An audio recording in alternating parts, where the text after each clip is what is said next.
நீங்கள் பார்த்துக் கொண்டிருப்பது உங்கள் விஜய்.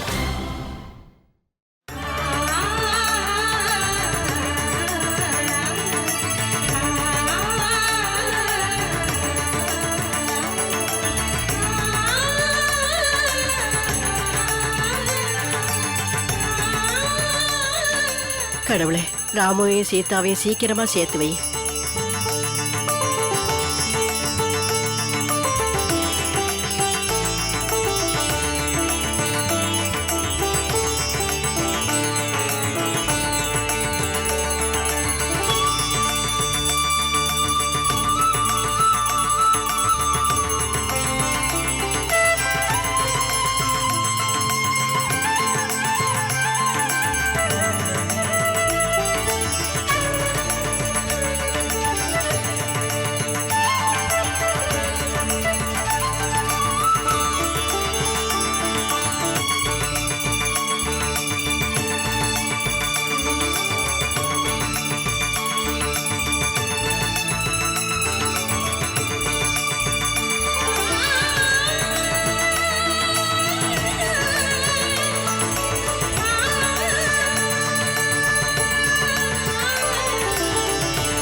சுமித்ரா,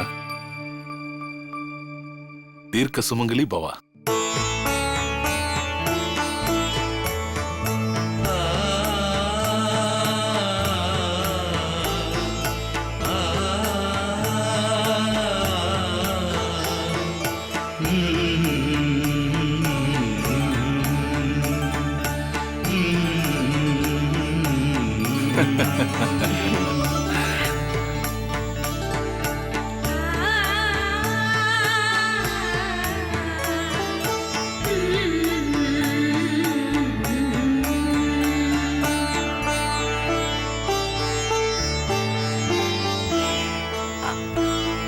இந்த லிட்டில் பிட் சாப்பிடு, வெக்கப்படாத.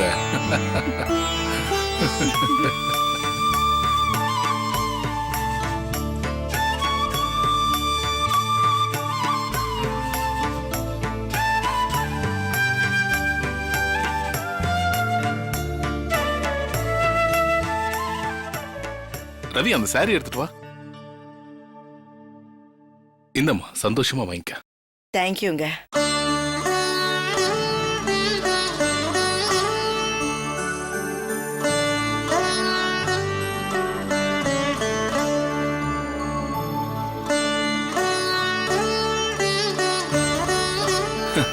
வெக்கத்தை பாரு, இந்த வயசுலயும். தேவராஜ், நீ வாப்பா. வாங்கடா, வாங்க. வரேன்.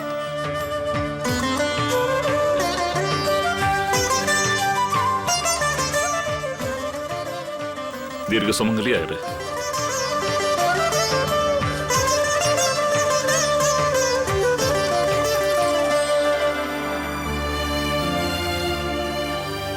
ஒரு சின்ன பீஸ் ஊட்டுடா, பாத்துக்கிட்டு இருக்கா, ஊட்டு. சரி, பண்ண கொடுக்குறேன் உனக்கு. சின்ன பீஸ்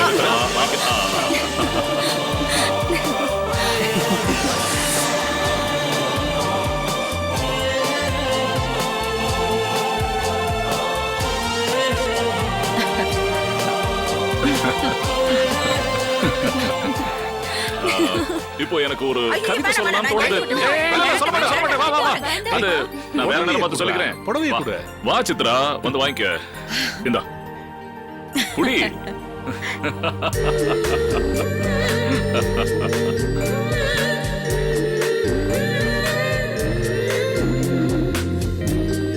ரவி, ரவி நீ வாடா. வா ரவி, நீ வாமா. நல்ல வேலை, கவிதை கவிதைன்னு ஒண்ணும் ஆரம்பிக்கல. அப்புறம் சொல்லி உன்னை காலி பண்றேன்.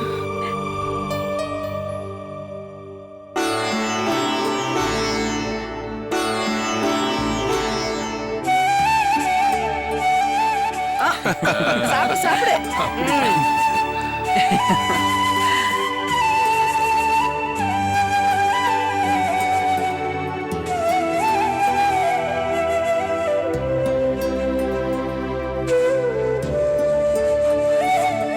இனிமே அவ வாயை தரக்கூடாது, அந்த அளவுக்கு தெரிஞ்சிரு. முழு டம்ளரும் கொடுக்கணும். இத குடுறா. குடு குடு குடு.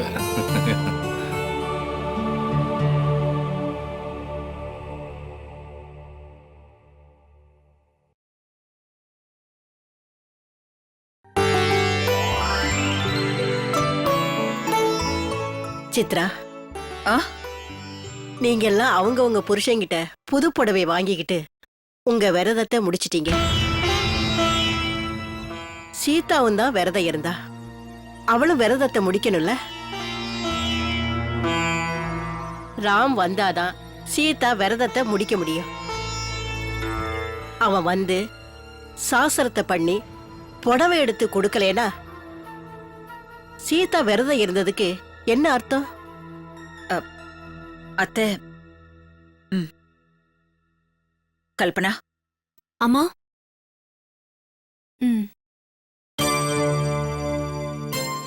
அத்தை, இந்த வீட்ல யாரையும் மரியாதை குறைவா நாம நடத்தினதில்ல. சீதாவை மட்டும் விட்டுடுவோமா என்ன? அம்மா இந்தாங்க. சீதா, இங்க வாமா.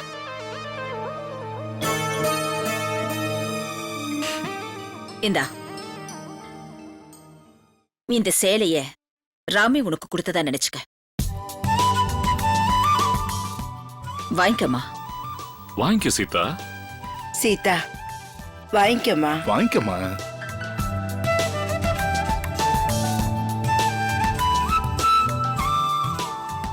திறந்து பாருமா. பிரிச்சு பாருமா. Wow! It's so pretty, huh? Come on.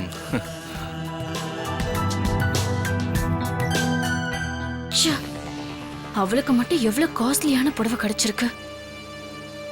ஏன் புருஷனும் எனக்கு எடுத்து கொடுத்திருக்காரு பாரு. புடவையா இது? ச்சே.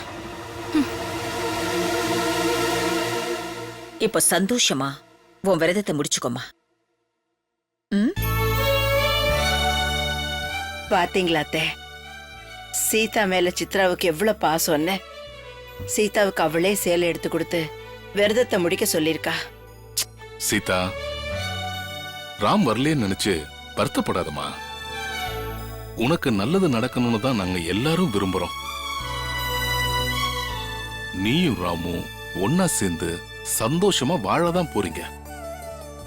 கண்டிப்பா அதுக்கான நேரம் வருமா. நல்லா இருப்பம்மா.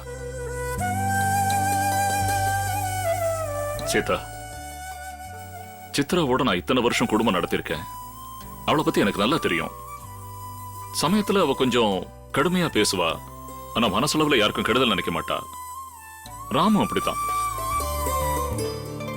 அவங்க ரெண்டு பேருமே மனசளவுல ரொம்ப நல்லவங்க.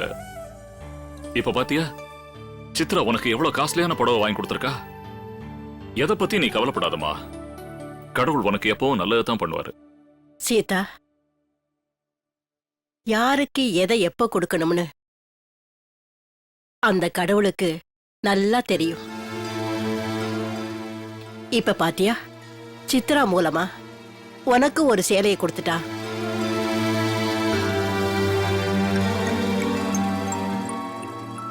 சீதா, சந்தோஷமா புது சேலையை கட்டிக்கிட்டு சாப்பிட்டுட்டு உன் விரதத்தை முடிச்சுக்க. போமா. சீதா, போமா.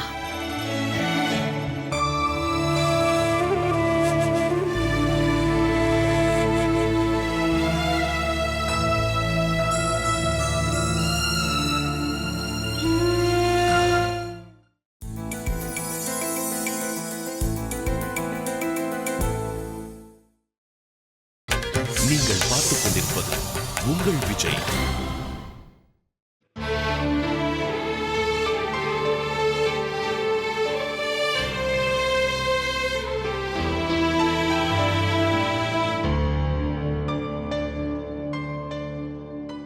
அம்மா ம் சாப்பாடு எல்லாம் சூடா இருக்கு. சீதாம்மா எல்லாரையும் சாப்பிட கூப்பிட்டாங்க.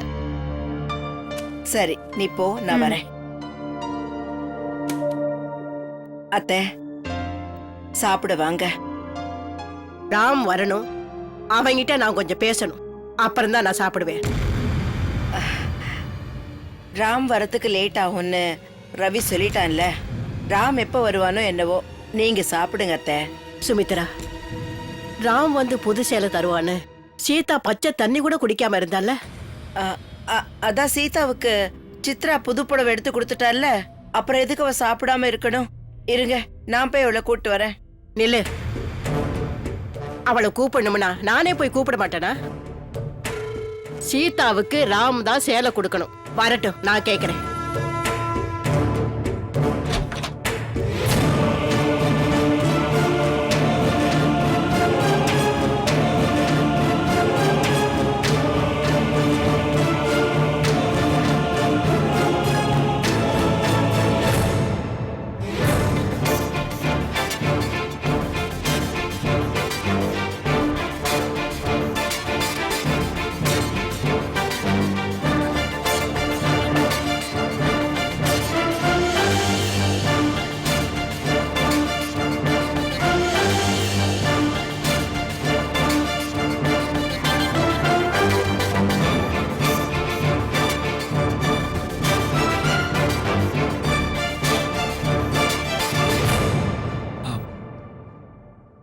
சாரி பாட்டி, ஆபீஸ்ல கொஞ்சம் வேலையா இருந்துட்டேன், அதான் வரதுக்கு லேட் ஆயிடுச்சு.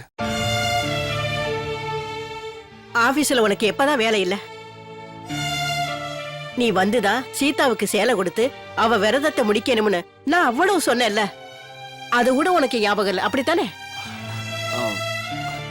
பாட்டி, அது வந்து நீ எதுவும் சொல்ல வேண்டாம். பாவம் சீதா, நீ வந்து உன் கையால சேலை கொடுத்து அவ விரதத்தை முடிச்சு வைப்பேன்னு எதிர்பார்த்து காலையில இருந்து பச்சை தண்ணி கூட குடிக்காம உனக்காக காத்துக்கிட்டு இருந்தா. நீ இப்படி பண்ணா அவ மனசு எவ்வளவு கஷ்டப்படும்னு தெரியாதா? என்கிட்ட நீ வர்றேன்னு சொல்லியும் வரல. உனக்காக நான் கூட சாப்பிடாம காத்துட்டு இருக்கேன். நீ வரலனா சீதாவுக்கு மட்டுமில்ல, என் மனசு எவ்வளவு கஷ்டப்பட்டுச்சுன்னு தெரியுமா?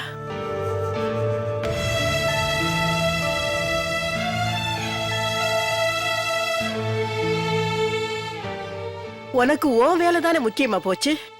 எங்க சந்தோஷமெல்லாம் உனக்கு முக்கியமா தெரியல.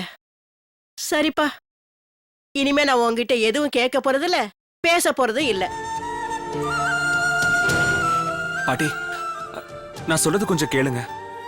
தயவு செஞ்சு என்கிட்ட பேச மாட்டேன்னு மட்டும் சொல்லாதீங்க. நான் பேச மாட்டேன்னு சொன்னா பேச மாட்டேன், அவ்வளவுதான். உன் முகத்தை பார்க்க கூட எனக்கு பிடிக்கல.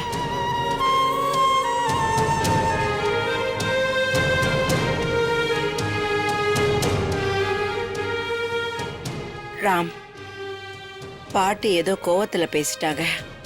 எதையும் மனசுல வச்சுக்காத. நீ போய் ட்ரெஸ் சேஞ்ச் பண்ணிட்டு வா, நான் சாப்பாடு எடுத்து வைக்கிறேன்.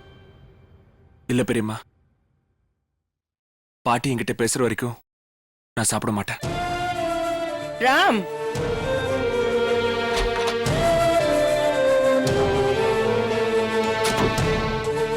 அம்மா, ம், என்னாச்சுமா? பாட்டி திட்டாங்கன்னு ராம் சாப்பிடாம போறான். அவனை சமாதானப்படுத்தி கூட்டிட்டு வா. அம்மா, அண்ணனோட கோபம் என்னன்னு எனக்கு தெரியுமா. பாட்டி வந்து சமாதானப்படுத்தினாதான் அண்ணன் சாப்பிடுவாரு.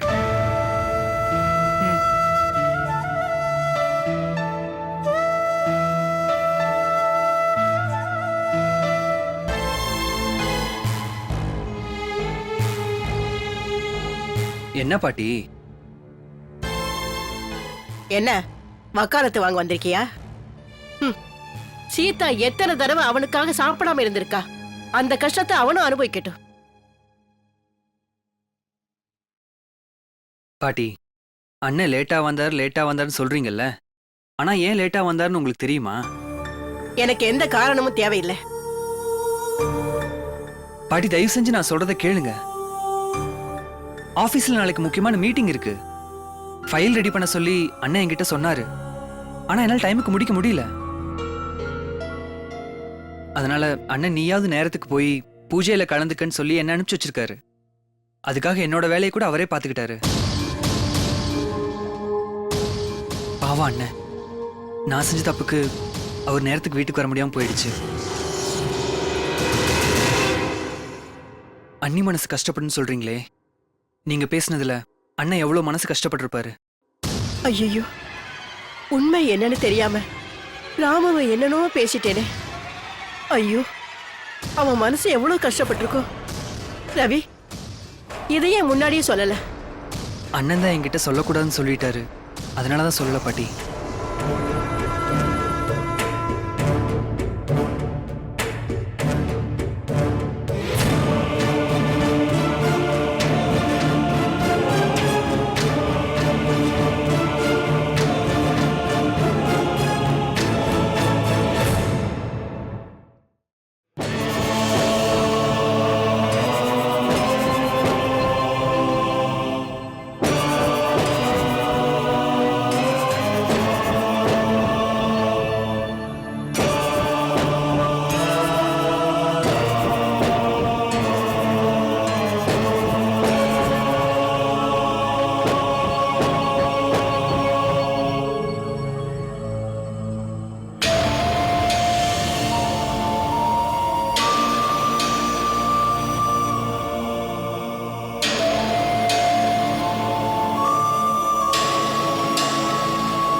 சீதா, நான் வந்து சேலை கொடுக்கலன்னா நீ சாப்பிட மாட்டியா? இப்படியே எத்தனை நாள் இருப்ப? ஒரு நாள் இல்ல 2 நாள். அதுக்கப்புறம் எப்படியும் சாப்பிட தானே போற. எனக்காக விரதம் இருக்கன்னு நாடகம் ஆடி எல்லாரும் முன்னாடியும் என்ன குற்றவாளி ஆக்குறியா? இல்லங்க, நான் வந்து அப்படி நீ எதுவும் பேச வேண்டாம். கல்பனா கல்யாணம் வரைக்கும் தான் நீ இங்க இருக்கணும்னு அம்மா சொன்னதாலதான் நான் எதுவும் பேசாம சும்மா இருக்கேன்.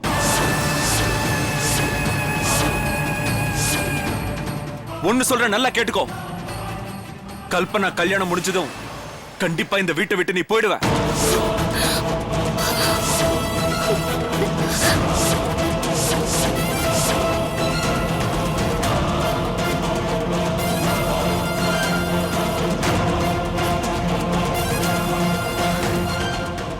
என்ன பாக்குற? முதல்ல இங்க இருந்து போ. போன்னு சொல்றல, போ.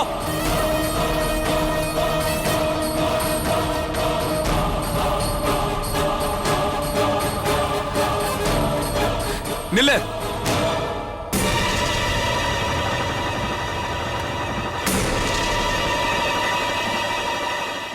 இது எங்க இருந்து எடுத்துட்டு போ.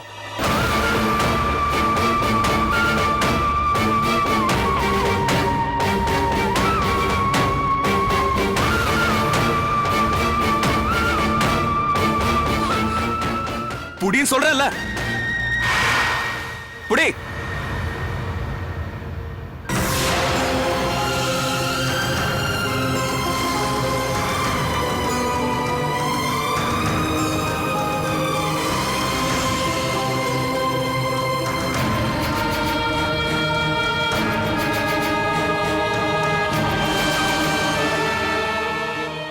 போ.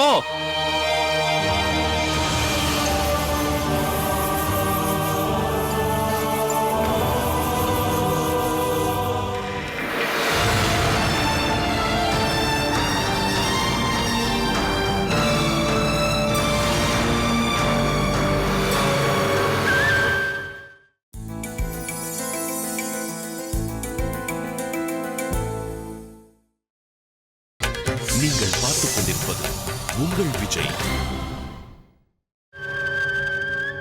சீதா, இங்க வாமா.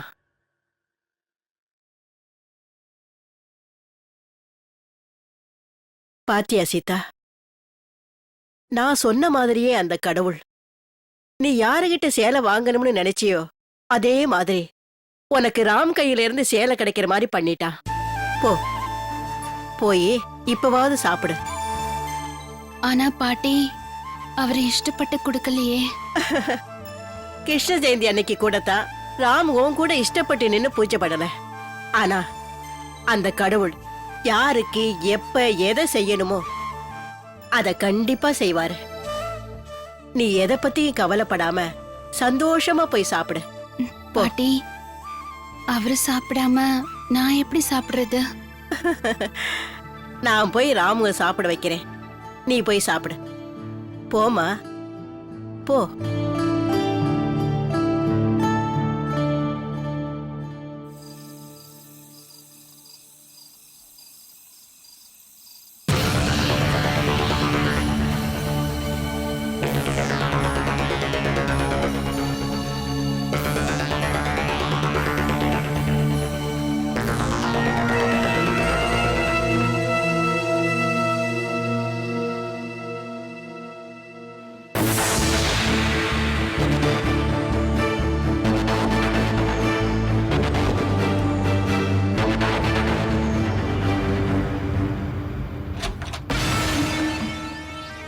ராம், உள்ள வாங்க பாட்டி.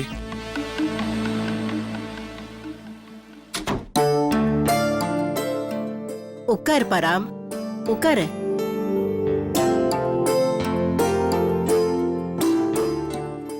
ராம், உண்மை என்னன்னு தெரியாம நான் உன்னை திட்டிட்டேப்பா.